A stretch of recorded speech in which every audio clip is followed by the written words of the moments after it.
Welcome to Couched in Color with Dr. Alfie. I'm your host, Dr. Alfie. We want to stay with this theme of special topics and what I would also say are very important topics. And today we're going to talk about a series of episodes related to the lives of men. This is critically important and vitally important to me because we don't often have the opportunity to talk about boys and men and to learn about things like what makes them tick, how they function in the world, conversations about toxic masculinity and healthy masculinity, and what that continuum is like for Black, Latinx, Asian, Native American men, Arab, MENA men. And so we have a wonderful opportunity with this series of episodes to focus on men and boys. I'm really pleased to welcome my guest. I think you will find him fascinating, very bright, and I think you'll really enjoy what he has to share with us. So stay tuned. All right, so welcome to Couched in Color with Dr. Alfie. I am so excited to have my guest here today. I'm making sure I have my handy dandy questions right here beside me. My guest, I'm going to allow you to introduce yourself. And in doing that, what I would love for you to share with our audience is what your investment is around mental health, and just what your work is in that space of mental health. So please go right ahead. Absolutely. Well, Dr. Alfie, thank you for having me. I know we've talked about this for a really long time, and I'm glad that we finally made it happen. So I'm grateful to be here with you. My name is Jason Rosario. I'm the founder and creative director of The Lives of Men, which is a social impact and creative agency that really at its core does men's work. And what I mean by that is we are looking to help men understand that we are much more human and try to, in the process, debunk some of the myths that we're taught around what it means to be a man. And as I do that work, we can get into how I do that work and who the types of clients are that I work with. But as I've done that work, I've realized that there is a deep relationship between the ways that we've have the pressures that we've had to perform masculinity, as it were, and the ways that we suffer from depression and anxiety, for example, right? So all of the very things that we're taught not to do as men, be emotive, be vulnerable, be soft, if you will, are all the things that you do need in order to live a healthier, more comprehensive wellness lifestyle. And so in doing the work, I think there's just a natural relationship there that I'm exploring. And just generally speaking, I think from my perspective, I suffer from depression and anxiety as well. And so I bring that personal story to the work as well. Oh my gosh, that is powerful. And it's really amazing to have you share with us that, as you said toward the end, this is something that you have experienced yourself. So, if you don't mind talking about what was your journey to getting to a place where you felt comfortable saying publicly, right, as a man of color, that depression and anxiety are things that you yourself deal with. And the reason I ask, and you share as much or as little as you like, part of why this is important to me is because I feel like it's really critical to model for our young people, particularly young people who come from marginalized populations, that having challenges around our mental health doesn't make us broken people, right? If anything, being able to articulate that, I feel like it makes us whole and allows us to be, who we are fully. Because so often as people of color, I say this as a Black woman, I think we are put in positions where I think we can be led to feel dehumanized, right? I just think about all the horrible stuff that's been happening this week. Oh, did I lose you? I think I lost your video, so I'm just trying to No find problem. you here. Oh, there it is. I see it cut off. Hold on. Let me see if I Okay. can cut it back on. Mhm. All right. There we go. I got you back. So we can edit, right? So Okay. we won't worry about it. But I think the what is it? Okay, there we go.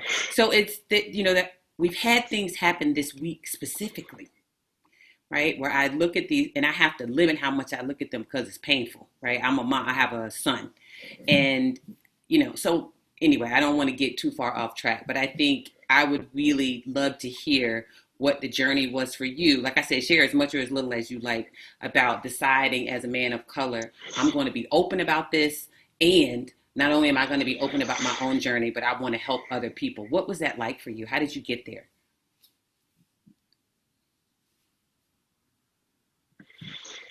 Yeah, well, that's a great question because the answer to that is there are two answers to that really. There is the kind of more personal, longer answer, which is to say that I've been doing this work and I've been present and I've been a man on a journey uh, in this space, if you will, since I've been born, right? As a young man, just kind of always being in tune with the ways that I show up in the world, how I relate to people, how people relate to me as a 6'4" Black man from the inner city who's educated, who comes from a specific background. I've always been very sensitive to the ways that I show up.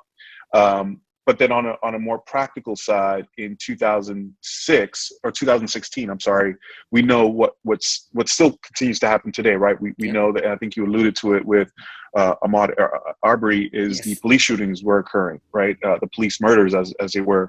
And so it just felt like the perfect time for me to create a platform that selfishly was something that I could use for my own healing, right? Something that I could have used as a young man growing up, Mm-hmm. package that lived experience in a way where other young men like myself can draw inspiration from it, Mm-hmm. but at the same time create something that helped to debunk some of the myths around how we as Black men, Black and Latinx men, are depicted in media and in culture more broadly. Mm-hmm. And so those two worlds collided for me. And, you know, I wouldn't say that I'm comfortable or 100% comfortable in sharing kind of what my journey has been. It's Mm-hmm. just been a product of me doing the work. And Mm-hmm. so it is very uncomfortable on a daily basis. But I believe that if you're going to do this type of work, you have to be able to model what this looks like and walk that walk. And if I'm asking men to tap into their vulnerabilities, I need to be able to do that for myself. And I think that's really the motivation behind me being so open and honest about my own journey, is in hopes that people are watching it and are being inspired to be open and honest about their own journeys as well. Oh, wow. I just am moved by the fact that you say it's not an either or. Like one day you decide I'm comfortable, I'm just going to tell everybody my business, right? What my journey has been, and or and the day before you weren't there. That's really not what it's about. I was talking yesterday with someone. We did an IG live, and one of the Right. things that I articulated, which I feel like is what you're saying, I was talking about resilience, right? And sometimes people think about resilience as just stuff doesn't bother you. You just sort of push through it and it's fine. And to me, that's not what resilience is. To me, resilience is you recognize and acknowledge that there are these challenges and these obstacles, and you actively find a way to cope with pushing yourself to get through it, right? So it doesn't just happen, right? You just wake up and you're resilient. You have to have some challenges in your life, and I think you have to see that you have the capacity to work through those challenges. And as you work through those challenges, you have the opportunity to build this toolkit that allows you to keep progressing. And I feel like that's what I'm hearing from you. So it's not, and I do want young people to hear from somebody, like you said, a 6'4" Black man, and I know how people perceive you because my brother's about your size and height, right? I know how people see him. And so this idea that young men and men can be vulnerable really does kind of fly in the face of how men are socialized, especially men of color, right? You're not socialized to be vulnerable. So I'm curious about, you describe the kind of organization that you run. Yeah.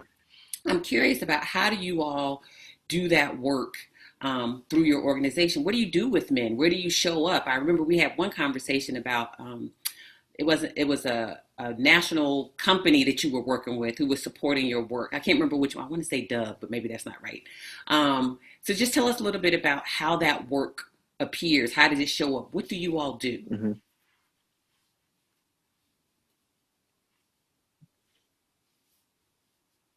Yeah, that's a great question because it's funny. I like to joke that I am an entrepreneur building a business industry that doesn't yet exist. Ah, And so, as this conversation around manhood and masculinity unfolds and develops, I'm doing my best to be one of the voices that kind of ushers in this new way of thinking around what it means to be a man, particularly for men of color.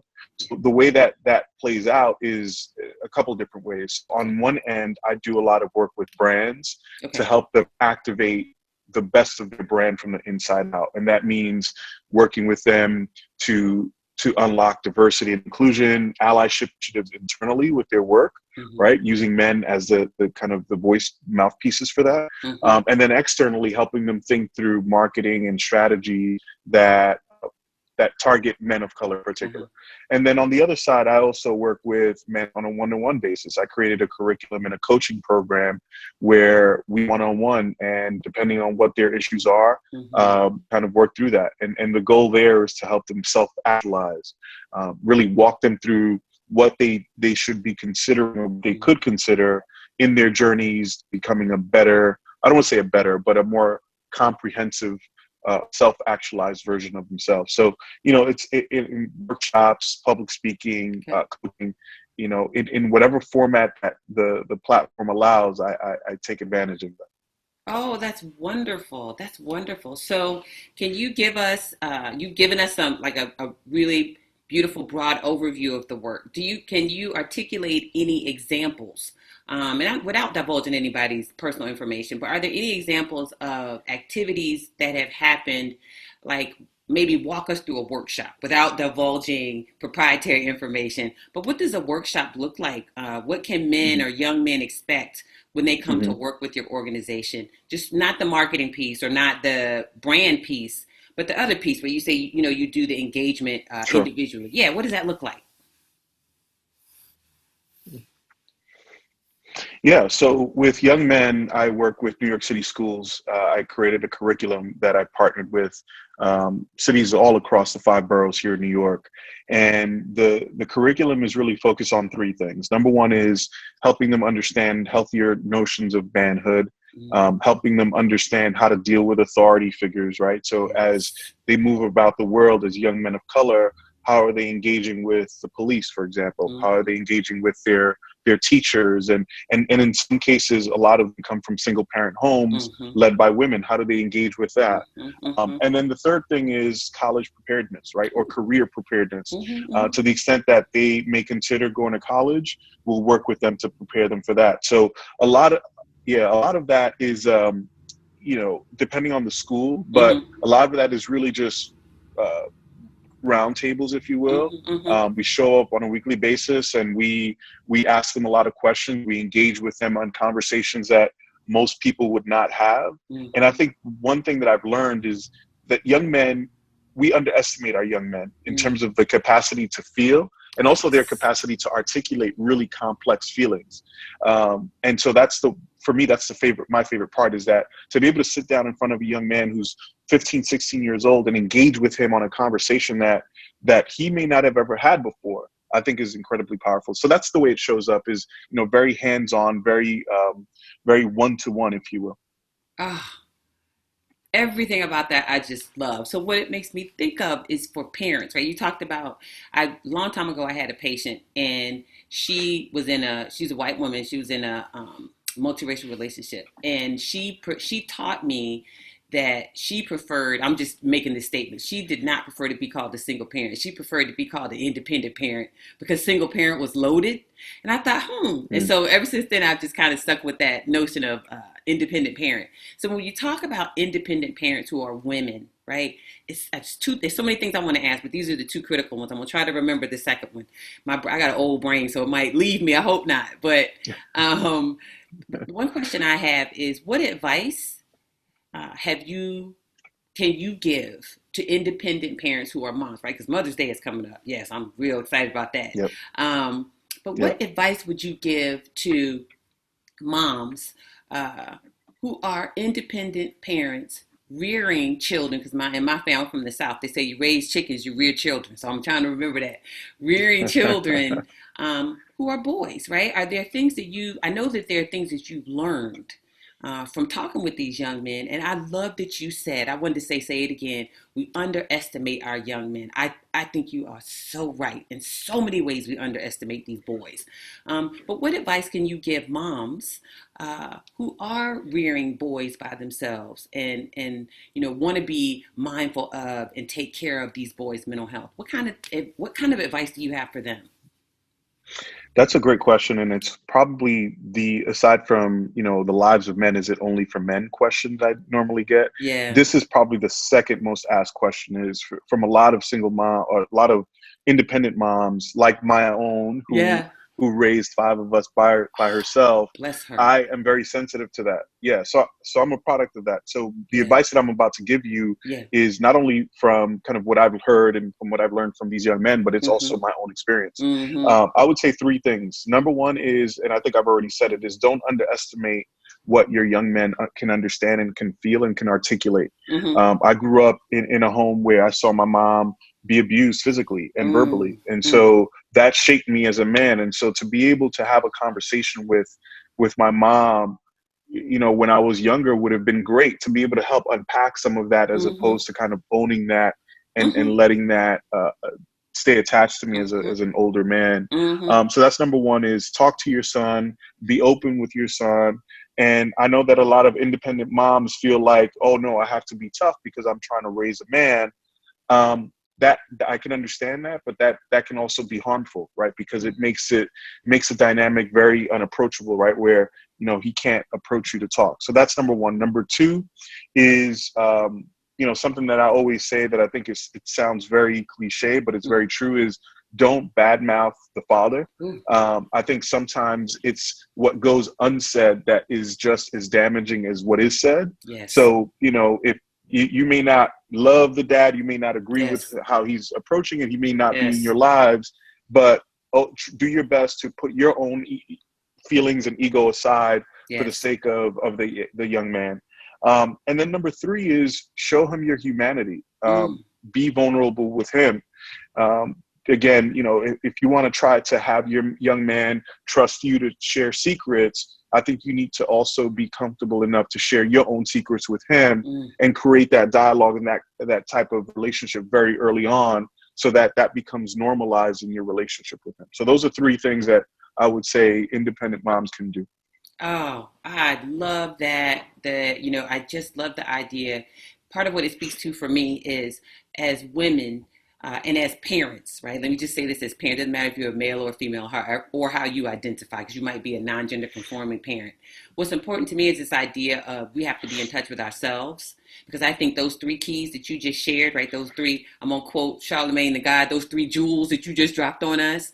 I think we can't utilize those if we're not effectively in Right. touch with ourselves, right? We can't do it. And so you have to know what your triggers are. You have to know how that other parent you're co-parenting with, if you're co-parenting with him or her at all, impacts you, so that you can know when to expect to be triggered, and you can know how to get yourself calm before you start having conversations with your child. So I think about, I've had this conversation many times with parents in clinic, and I think about, if that parent makes you angry, the last thing you need to do is, like you just said, that's sorry, so and so, he's such and such and such. That's not what you do, right? What you do is you explain to a child. You don't act like the disagreement it's non-existent. Clearly it is, because the child can see you. But I think what you do instead is you just say, look, mom and dad are having a disagreement. We have a difference of opinion about X, Y, and Z. And right now, mommy's frustrated, right? That says nothing about that other parent, what he or she did. It's not loaded. It really is just a statement of, it's just observation, right? I'm upset. We had a difference of opinion. I'm trying to work on it, because we have to model, as you said, we have to model for children that vulnerability, that openness, and that range of emotions. So the kids don't think, going back to what you said about being tough, so the kids don't get this idea that the only way I could go through life is being tough in a certain way. There are different ways to be tough, right? Tough cookie is not always just mean mugging people. So I really love that, and I'm deeply grateful for the advice. And so the second question is, are there, this is just out of curiosity, because you talked about Black and Latinx young men, right? And some people are both, right? Black, Afro, Latino. So I'm curious about, oh, That's me. okay, there you go. Yes, that's it. That's it. I love it. And so I'm really curious about this idea Right. of what are the points of divergence, right? Where might things be slightly different for Latinx men than they are for what we'll say Black American or African American men, just to try to make the distinction, because you could be Black and as you're our beautiful example, Black and Latinx. And so I want to just make a slight distinction between Latinx, who can be of any race, and Black. When we think about Black, they could be Caribbean Black, African Hmm. immigrant Black, or how we traditionally think of Black American, African American. What are some of those differences in boys that and men that you've seen around mental health and masculinity, if any? Yeah, I mean, not too much of a difference. I would say the most glaring difference is the language and the cultural nuances, right? But Okay. I'm an Afro-Latino man, as I've mentioned, right? And so I am a black man first and Okay. foremost. I am Okay. of African descent, and so Yes. at the end of the day, that's the way I look at the world and the way the world looks at me. But I Yes. think when it comes to things like machismo, for example, it's a Okay. word that we often use and hear about. I think it's the same as it's a synonym for toxic masculinity, right? What we call toxic masculinity. Mm. It's the same thing where it's this notion that anything that's masculine Mm-hmm. is celebrated and Mm-hmm. reinforced, and anything that's feminine Mm. is depreciated and less enforced or even Mm. shunned upon. And so I think that goes through to feelings and to mannerisms, et cetera. And so Mm-hmm. I don't think that there's much of a difference in terms of the ways that boys are socialized Okay. culturally. I think Mm-hmm. that there might be some nuances, but generally speaking, I think there's this very heavy pressure to perform Mm-hmm. masculinity that exists Mm-hmm. across the board. Mm-hmm. And I think whether you speak Spanish or not, I think Mm-hmm. it's the same. It's just slightly nuanced. Oh, I love that. So I'm glad you didn't break out in Spanish because mi español está mal. It's horrible. I'm working on it. My French is just a smidgen better. But it's beautiful to have you acknowledge for our audience who you are as a Afro Latinx man. I just feel like that's so important. The representation, right? Because so often we don't see that full diversity. It reminds me of this issue of Latina magazine. I was a subscriber when Latina first came out. I was so geeked when that magazine came out. And I'm not Latina, but it was just the idea of representation. And I remember, I am such a fan of hers. I have to meet her one day. Now I can't remember her name, but she was on Suits. She played Jessica Pearson on Suits, and she's Cubana. And I didn't know that for a long time. She's married to Lawrence Fishburne. Anyway, her name maybe will come to me. And I remember watching her talk about what it meant to feel erased as a Black Latina. Where Spanish was her first language, where I believe her parents immigrated to the United States from Cuba, and just the cultural differences. But at the end of the day, I think for her, she said, I still identify as Black and I'm Latina, right? I can be both, and both are really critical and vitally important to me.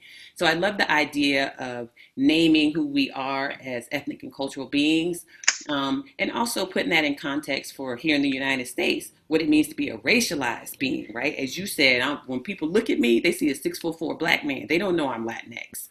Even though that's an important part of who you are, that's Mhm. central to who you are. So I love the idea that you can go out, especially where you live, being in New York and in New York City, in the New York area, and you can be that representation for all these Black and Latinx boys. And I just really feel like that's beautiful, and I'm so supportive of the work that you're doing. I'm grateful to Andy for getting us together. He's such a beautiful soul. Indeed. Big ups to Andy Reamer.